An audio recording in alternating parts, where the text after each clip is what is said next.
আপনারা দেখছেন India super league 2024 point টেবিলটি আপডেট দেওয়া হয়েছে 29 সেপ্টেম্বর। গতকালকে বেঙ্গালুরু এফসি ভার্সেস মোহনবাগানের মধ্যে ম্যাচ ছিল। বেঙ্গালুরু এফসি উইনার হয়েছে, তাই আজকের পয়েন্ট টেবিলটি এরকম। 1 নাম্বার পজিশনে আছে বেঙ্গালুরু এফসি, 3 ম্যাচ খেলে 9 পয়েন্টে। 2 নাম্বার পজিশনে আছে পাঞ্জাব এফসি, 3 ম্যাচ খেলে 9 পয়েন্টে। 3 নাম্বার আছে জামশেদপুর এফসি, 3 ম্যাচ খেলে 6 পয়েন্টে। 4 নাম্বার পজিশনে আছে এফসি গোয়া, 3 ম্যাচ খেলে 4 পয়েন্টে। 5 নাম্বার পজিশনে আছে মোহামেডান এসসি, 3 ম্যাচ খেলে 4 পয়েন্টে। 6 নাম্বার আছে মোহনবাগান, 3 ম্যাচ খেলে 4 পয়েন্টে।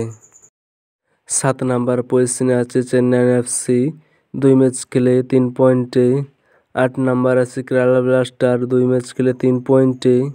9 নাম্বার আছে নর্থ ইস্ট ইউনাইটেড, 2 ম্যাচ খেলে 3 পয়েন্টে। 10 নাম্বার আছে উড়িষ্যা এফসি, 3 ম্যাচ খেলে 3 পয়েন্টে। 11 নাম্বার আছে মুম্বাই সিটি, 2 ম্যাচ খেলে 1 পয়েন্টে। 12 নাম্বার আছে ইস্ট বেঙ্গল, 3 ম্যাচ খেলে 0 পয়েন্টে। 13 নাম্বার আছে হায়দ্রাবাদ এফসি, 3 ম্যাচ খেলে 0 পয়েন্টে।